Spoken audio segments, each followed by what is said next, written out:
bonjour, heureux de vous retrouver pour 3 émissions consacrées à la manière dont l'enseignement agricole prend à bras-le-corps des questions sociales vives, des questions problématiques pour enseigner les transitions et l'agroécologie.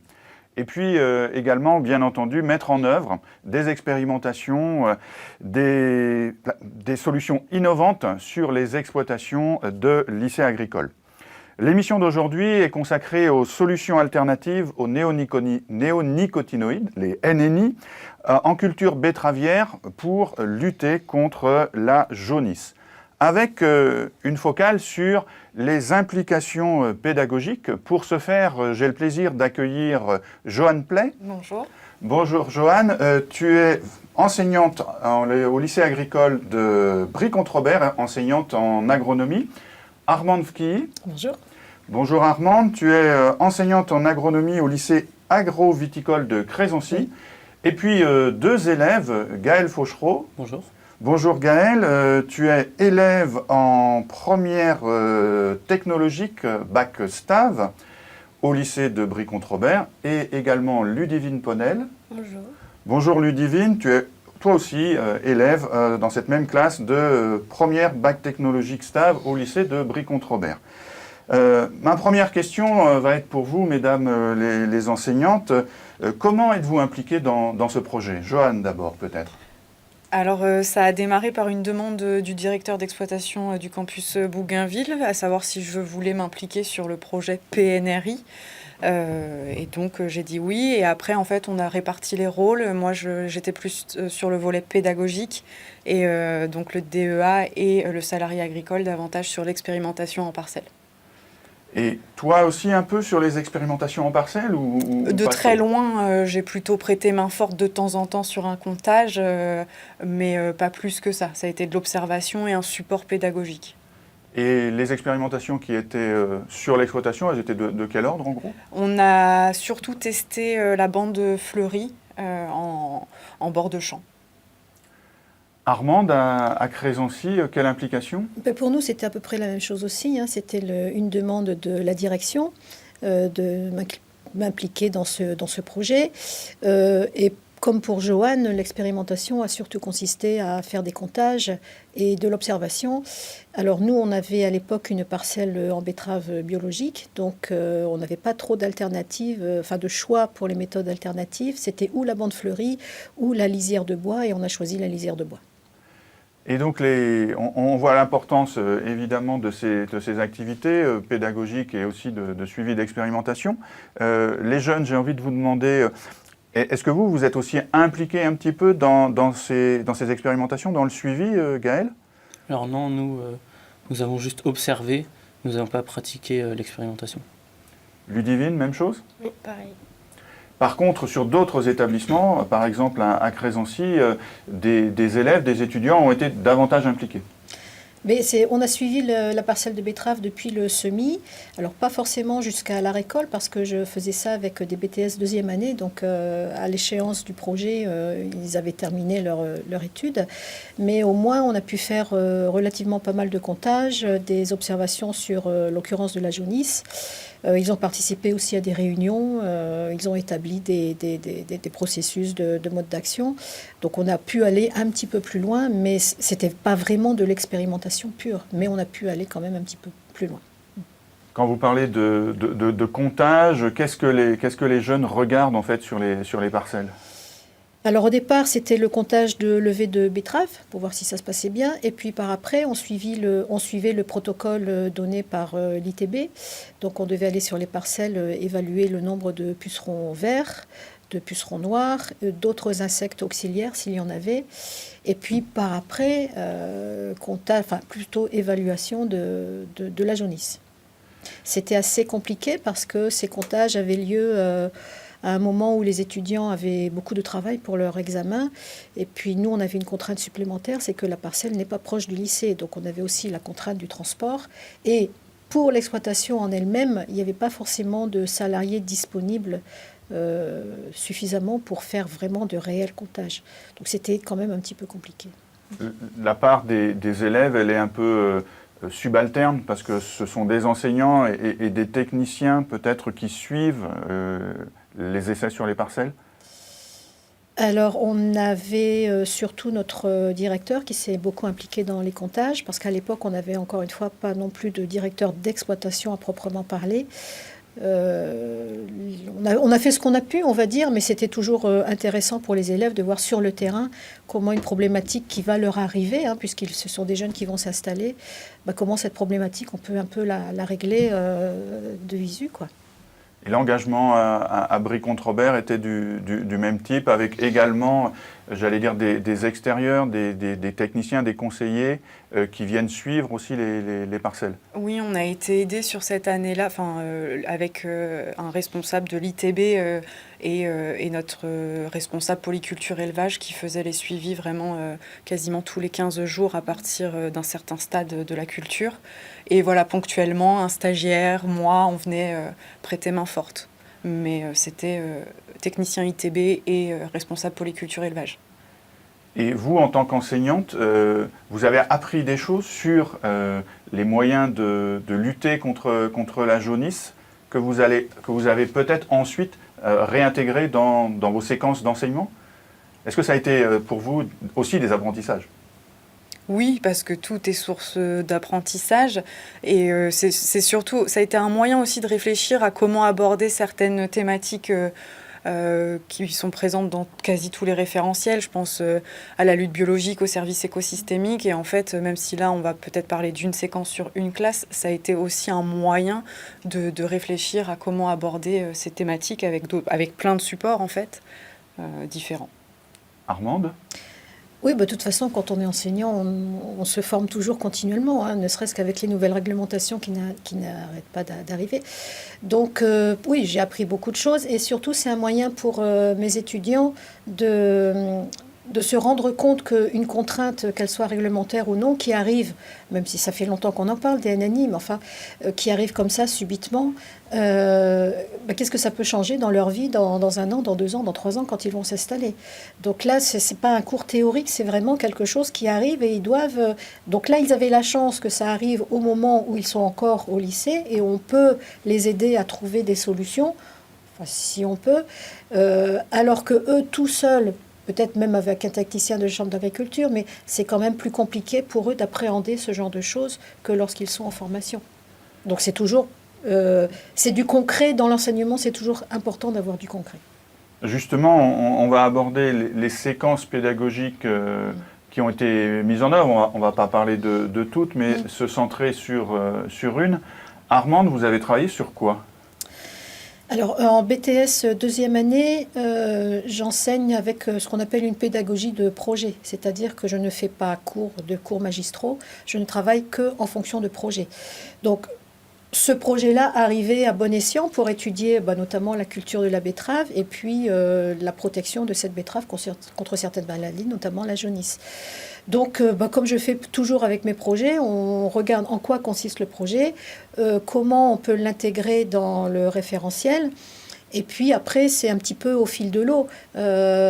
Lorsqu'on est allé sur les parcelles avec notamment une dame de Téréos et une autre dame, une entomologiste, là, on a pu apprendre précisément comment reconnaître un puceron noir, comment reconnaître un puceron vert, les auxiliaires et compagnie.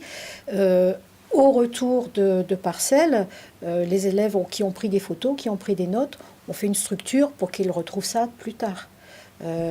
Après, les séances pédagogiques, c'est par exemple une réunion à laquelle vous étiez, Christian. Cette réunion, il y avait des gens de l'ITB, de Téréos, il y avait une entomologiste, il y avait une biologiste, il y avait vous, il y avait monsieur Christian Hervieux, qui est responsable de l'expérimentation. Enfin, tout un panel de personnes. C'était assez impressionnant pour eux. Donc, eux étaient plutôt spectateurs, on va dire, mais ils ont pu participer aussi à cette réunion. Et c'était formateur parce qu'ils ont dû rester assis et concentrés pendant un laps de temps qui peut paraître long, hein, même pour un étudiant. Ils ont dû apprendre à poser une question sans être, pas arrogants, mais un peu directifs, comme ils le sont habituellement, enfin surtout cette promo-là. Et ils ont dû entendre des solutions qui ne les convenaient pas forcément, hein, parce que ces étudiants-là étaient assez, on va dire, pour une agriculture conventionnelle, traditionnelle. Donc pour eux, la perte des NNI, c'est une catastrophe nationale. Donc là, ils ont pu quand même réfléchir. Donc ça fait partie de ma séquence, ça, c'est une séance à part entière. Et puis après, ils ont travaillé davantage sur l'analyse de ce que l'on pourrait faire avec toutes les données que l'on a recueillies. Voilà, ça se déroule un peu au fil de l'eau. En BTS deuxième année, moi je ne suis pas du tout magistrale. Eux, ils sont très très acteurs de leur formation. Donc ça, ce genre de projet, ça arrive à point. C'est-à-dire une séquence pédagogique de combien de temps à peu près ? Ah ben là, on a passé à peu près, en comptant les réunions, en comptant le terrain, on a passé à peu près 9 à 10 heures. C'est un temps relativement réduit tout de même. Et oui, parce que on est dans un temps où ils ont leur rapport de stage à préparer, leur examen à préparer, donc consacrer déjà 9 à 10 heures sur ça, alors que ça ne rentrera pas dans leur examen final. Ils n'auront pas de questions sur la NNI à leur examen final. C'est quand même, c'est quand même important. Et pour vous, quel était le fil pédagogique que vous essayiez de tirer, l'intention que vous aviez pour qu'à la fin, ils apprennent quelque chose quand même? Le fil pédagogique, c'est que à partir d'une situation où ils sont très contestataires, où ils disent non, c'est pas possible qu'on nous enlève les NNI, comprendre que si, on va vous les enlever, il faudra vous y adapter, et il faut vous y adapter tout de suite. Quand vous êtes étudiant, comprendre ce qu'il faudra faire, pour que quand vous vous installerez, ça y est, vous aurez déjà quelques solutions. Bon, elles ne seront pas miraculeuses, mais vous aurez aussi à les parfaire. Donc pour moi, l'intérêt, alors que ce soit pour la NNI ou pour d'autres problématiques, hein, comme on a parlé aussi de l'arrêt du glyphosate par exemple, hein, mais c'est comment on s'adapte à une situation qui nous arrive. Comment on peut faire en n'ayant plus l'aide des enseignants, en étant tout seul, peut-être avec des techniciens, ou aller chercher l'info. Attention au point de vue réglementaire, savoir faire des veilles réglementaires. Donc c'est plus les amener vers, des démarches, une structure de recherche, que ce soit pour les NNI ou pour autre chose, mais avoir un cadre où on se dit, bon là, on sait que c'est un projet à étudier, on sait comment faire. C'est plus ça. On est avec des étudiants qui vont bientôt s'insérer dans la vie professionnelle, oui. Donc le lien avec le monde professionnel et les questions vives est assez évident et facile à travailler. Oui. Abri Contrebert, Joanne, vous travaillez dans des conditions et avec des jeunes d'un autre milieu. Oui, donc on n'est pas... Après, même si la finalité se rapproche de celle d'Armande, mais donc là, on est parti sur une classe de seconde générale et technologique avec l'option EATDD, écologie, agronomie des territoires et développement durable. Et en fait, on est plutôt sur un contexte périurbain, voire urbain, avec, donc là, on avait 15 jeunes dans la classe qui n'étaient pas forcément sensibilisés, en fait, au milieu agricole. Et l'objectif, au regard aussi de la note de service de l'option, c'est de leur faire déjà découvrir le milieu agricole, le milieu rural, et acquérir quelques connaissances, quelques vocabulaires agricoles, techniques, mais aussi comprendre en fait qu'est-ce qu'une problématique et qu'il n'y a pas qu'une solution. Alors là, sur la thématique des NNI, mais en fait, quel que soit leur parcours après, puisqu'il y en a qui s'orientent vers une voie générale ou, comme Gaëlle et Ludivine, sur une voie technologique, mais quelle que soit la filière, ils auront toujours un petit peu ces choses à aborder, les enjeux, la confrontation des enjeux, si ce n'est qu'avec leurs épreuves, par exemple, je pense au grand oral, enfin l'épreuve orale terminale, quelle que soit la filière qu'ils prennent. Donc l'idée, c'était vraiment de faire découvrir le milieu agricole, que tout le monde arrive dans le lycée parce que c'était dès leur premier trimestre, avec une petite culture agricole, et puis comprendre qu'il n'y avait pas qu'une solution et que c'était assez complexe, aborder un sujet complexe. Voilà l'objectif. J'ai envie de poser une question aux jeunes. Vous êtes du milieu agricole, Gaëlle ? Alors, ma famille, pas du tout. Moi, j'aimerais bien m'y insérer pour travailler dans l'agriculture, mais mes parents, pas du tout. Donc c'était une découverte, cette histoire de betteraves et de néonicotinoïdes. Alors, je connaissais déjà un peu le milieu, mais j'ai découvert effectivement les néonicotinoïdes. Et Ludivine, une découverte ? Pas tant que oui, parce que je connaissais pas en particulier, parce que mes parents ne sont pas du tout dedans. Mais au niveau de mon arrière-grand-père, il travaillait avec les moutons et il avait des champs. Donc j'étais un peu dedans, je connaissais 2-3 trucs, mais pas aussi précisément. Une petite connexion quand même. Oui. Et donc la séquence pédagogique, combien de temps elle dure? Comment elle se déroule? Qu'est-ce que vous souhaitez que les jeunes, au final, apprennent? Alors, ça a été une séquence moyenne de 12 heures, découpée en 6 séances de 2 heures. L'idée, c'était de proposer des activités assez variées, parce qu'ils découvraient aussi en fait l'économie, l'agronomie, l'économie, parce que elle est aussi c'est une discipline dans le ATDD, l'ESC, donc c'était aussi faire découvrir toutes ces disciplines un petit peu propres à l'enseignement agricole. ESC, éducation socio-culturelle, c'est ça. pour celles et ceux qui nous écoutent. C'est ça. Et donc 6 séances de 2 heures avec des activités un peu variées pour aussi s'adapter à chacun, parce qu'on sait qu'on apprend tous différemment. Donc il y en a qui ont besoin d'être acteurs, il y en a qui ont plutôt besoin d'un cours descendant. Donc j'ai essayé de varier les activités. Et l'objectif vraiment, c'était en fait qu'ils ressortent de là en se disant qu'en fait il n'y a jamais de réponse facile et que tout objet d'étude est complexe. Et eux avaient à réaliser un support visuel pour la journée porte ouverte. Donc ils étaient un petit peu challengés là-dessus pour que ça profite aussi à l'établissement. Le fait qu'il y ait un peu un défi, un challenge, comme le dit Johan, vous, les jeunes, ça vous mobilise, ça vous motive, savoir qu'il y a des panneaux à faire, que ça va servir à quelque chose, que des gens vont le voir. Comment vous avez pris cette proposition d'activité Ludivine, par exemple? C'était plutôt pas mal, parce que ça nous a permis aussi, parce que nous, ça nous a sensibilisés. Et il y a des personnes qui sont venues pour la journée porte ouverte qui ne connaissent pas forcément ce milieu-là. Et ça nous permet aussi à eux de leur apprendre des choses de façon plus claire, sans faire forcément de cours théoriques dessus, parce qu'on a fait plusieurs affiches, et c'est des affiches très synthétisées.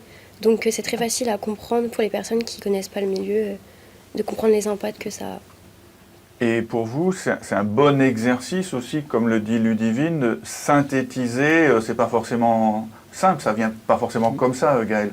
Effectivement, c'est pas simple, mais c'est intéressant de retranscrire nos connaissances sur une affiche et d'instruire les personnes qui ne connaissent pas. Et toi, tu as eu des retours, tu étais présent à la journée porte ouverte, c'est toi qui as présenté ces affiches, comment ça s'est passé? Alors moi, j'étais présent à la journée porte ouverte, mais j'ai pas présenté les affiches. C'est des collègues à vous qui les ont présentés ou simplement les visiteurs sont venus les consulter comme ça? Non, ce sont des personnes de ma classe. D'accord, donc on voit bien que des activités pédagogiques où les jeunes sont mis en activité. Finalement, l'objectif d'apprentissage, Johan, c'était quoi? Qu'est-ce que vous souhaitiez et est-ce que ça a été atteint globalement? Moi, je souhaitais donc qu'ils aient un petit peu de connaissances techniques. Donc au niveau, on va partir vraiment donc du plus petit, donc un peu de vocabulaire technique, produits phytosanitaires, etc. Je pense que ça a été acquis. Vous nous direz, mais et après c'était vraiment cette idée qu'en fait il y a sur une problématique dans un territoire, il y a plusieurs acteurs. Des confrontations, plusieurs enjeux, etc. Et ils ont revalorisé notamment ça sur les thématiques qu'on a étudiées après. Par exemple, on a parlé du changement climatique après, et ils ont d'eux-mêmes construit en fait la problématique, présenté différents acteurs et donné les enjeux qui se confrontent. Donc je pense que cet objectif de dire il n'y a pas une solution évidente a été atteint. Alors je reviens vers vous, Gaël, par exemple. Qu'est-ce que vous avez l'impression d'avoir appris? J'ai appris que les produits phytosanitaires étaient nécessaires pour avoir un bon rendement en agriculture, mais qu'il y a des alternatives quand même aux produits phytosanitaires. Et est-ce qu'aujourd'hui, en première, dans le bac technologique, cette expérience-là, elle vous sert encore? Elle revient? Est-ce qu'elle vit encore un petit peu, cette expérience-là? Oui, vu que notamment en agronomie, on parle de ces produits-là, donc les connaissances que j'ai apprises en seconde sont nécessaires. Ludivine, qu'est-ce qui reste de cette histoire de l'année dernière, en fait? Beaucoup de choses, parce qu'on les revoit encore en backstab. Et l'objectif de l'ATDD aussi, je pense, ça nous a permis aussi de se rendre compte si on allait dans la bonne voie après la première. Parce que je pense honnêtement, ceux qui n'ont pas apprécié cette option-là, pas qu'ils savaient rien à faire en stage, mais si ça leur a pas plu, vu que ça reprend pratiquement ces bases-là, c'est un peu en lien. Donc au final, ça m'a permis aussi de confirmer mon orientation. Important. Armande, finalement, qu'est-ce qui a été appris par les étudiants? Qu'est-ce que vous gardez de cette expérience-là avec eux? Alors, moi, malheureusement, je ne peux pas forcément évaluer l'après, puisque je ne les vois plus. Il faudrait que j'aille les voir dans leur ferme, voir comment ils conduisent leurs betteraves. Mon objectif, c'était de leur mettre un peu, comme on dit, le nez dans le cambouis, et de se rendre compte que non, les acquis de papy, c'est terminé. Et que, voilà, si on a une réglementation, toute contraignante qu'elle soit, il faut la respecter. Et puis, voilà. Encore une fois, je répète, j'avais une classe de vrais techniciens, de gens de terrain, de gens qui vont reprendre les fermes, mais extrêmement contestataires quant à l'évolution de l'agriculture. Donc, c'était plutôt ça, mon challenge, aller leur montrer que non, on a des alternatives. Non, il faudra continuer à rechercher, continuer à essayer. Et faire en sorte que ça se passe au mieux et qu'ils gardent un revenu convenable quand même avec toutes ces contraintes-là. J'espère que l'objectif a été atteint. Il faut que j'aille les voir maintenant chez eux. Mais en tout cas, c'est un des points négatifs de mon système, là. C'est que comme j'ai fait ça avec une classe qui va sortir, je ne peux pas forcément, évaluer si ça a été bénéfique ou pas, j'espère en tout cas. Donc si c'était à refaire, je le commencerai avec une classe entrante et pas sortante. Alors ça, c'est une partie du travail classique des enseignants, puis des élèves aussi. Il y a une autre part de votre travail qui est plus originale, c'est-à-dire que dans ce projet-là, on vous a demandé de produire un témoignage, un récit de cette expérience pédagogique. Armande, est-ce que vous pouvez nous dire en quoi consiste ce travail de production de ressources en fait pour les collègues? C'est ce qu'on appelle les fameuses fiches pollen que tout enseignant peut faire sur une pratique pédagogique quelconque. Pollen, c'est le site de l'innovation pédagogique de l'enseignement agricole. Voilà. Et donc, c'est une ressource que tout enseignant peut utiliser sur un exemple d'une pratique pédagogique d'un autre enseignant. Donc voilà, j'espère que ma fiche pourra servir à quelqu'un, j'espère. Sinon, c'est pas grave.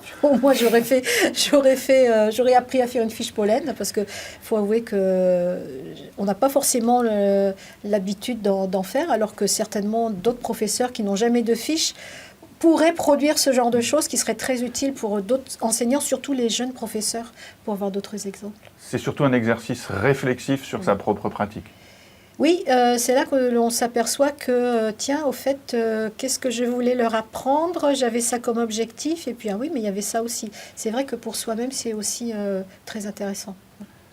Joanne, l'expérience rédaction d'une fiche pollen, comme on dit?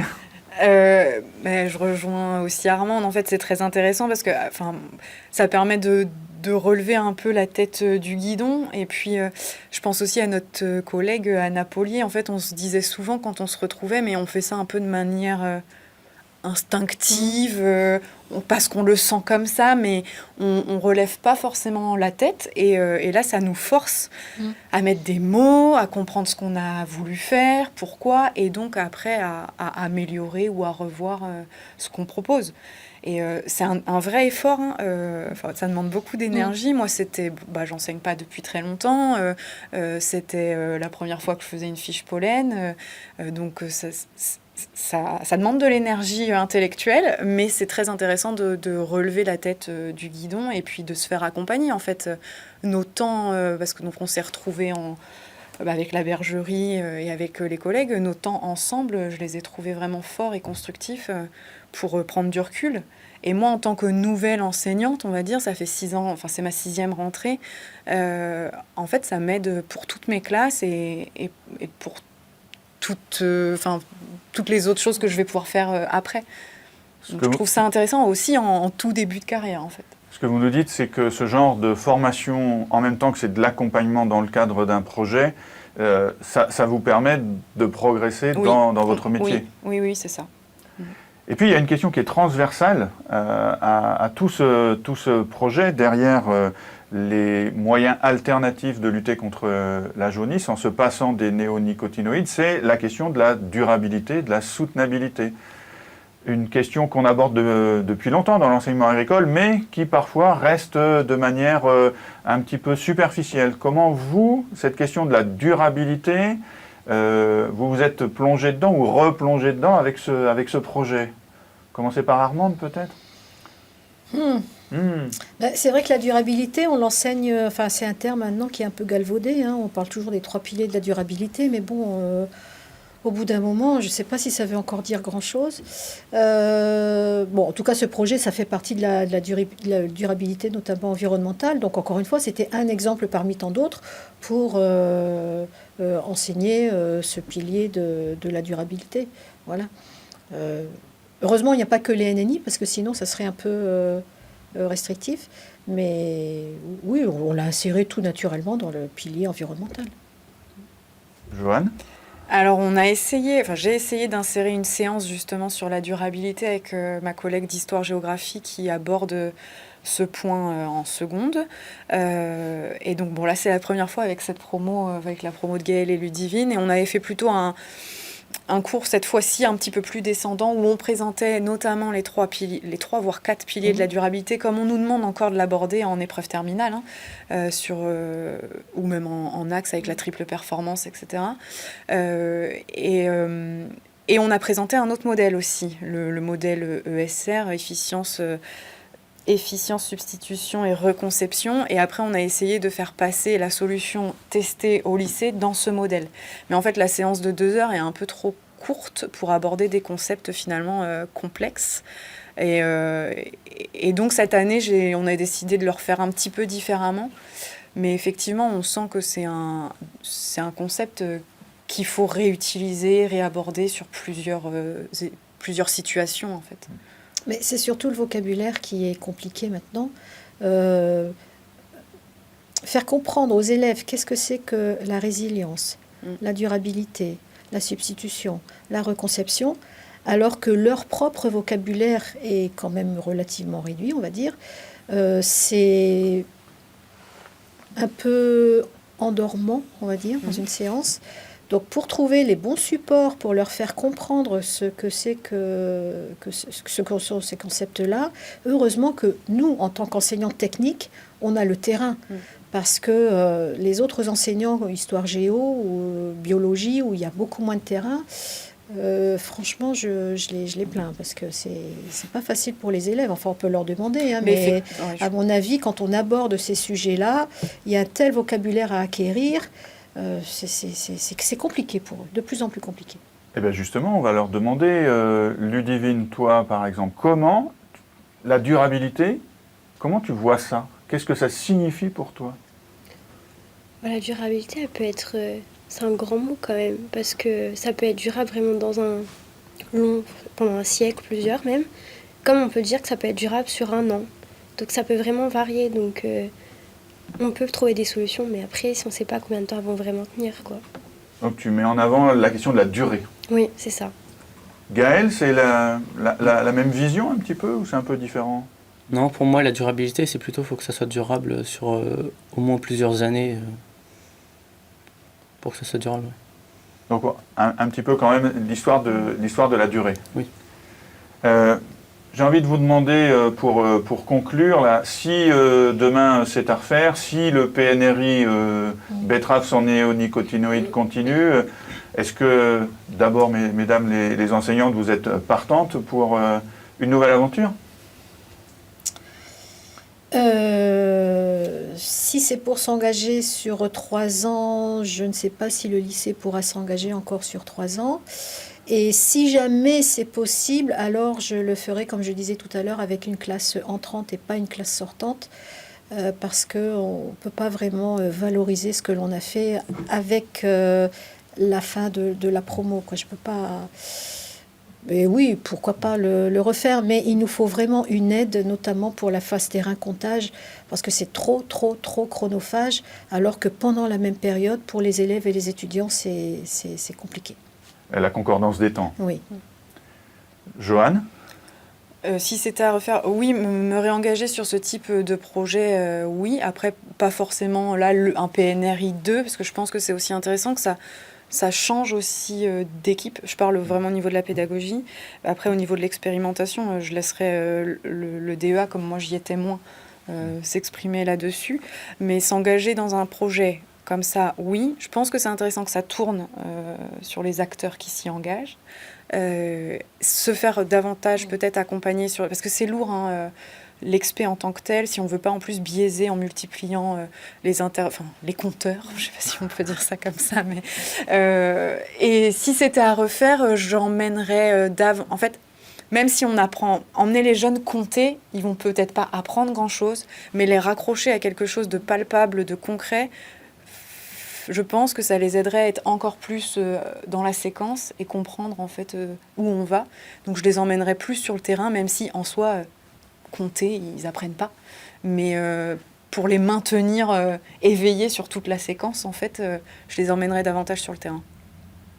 Faire plus de liens avec l'expé. Gaël, si on te repropose ce genre de projet, tu dis quoi? Alors moi, effectivement, ça serait à refaire. Je le referai, mais effectivement avec un peu plus de travail et d'observation sur le terrain durant la séquence.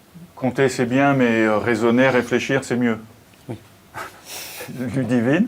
C'est pareil, si on me demanderait de le refaire, je le ferais avec grand plaisir. Après, c'est vrai que même si on allait sur le terrain, peut-être quand même un peu plus, et même si c'est peut-être pas une obligation, mais par exemple lors des comptages, c'est un exemple que j'y ai pensé, mais pourquoi pas demander à des élèves qui sont dedans de passer une après-midi là-dessus, mais en tant que volontaire. Pas que ça soit obligé, que ça soit vraiment que des personnes motivées. Engagé aussi sur le volontariat, voire peut-être d'autres collègues, d'autres classes, et en dehors du temps scolaire peut-être. Oui. Merci à toutes, merci à tous et merci à vous.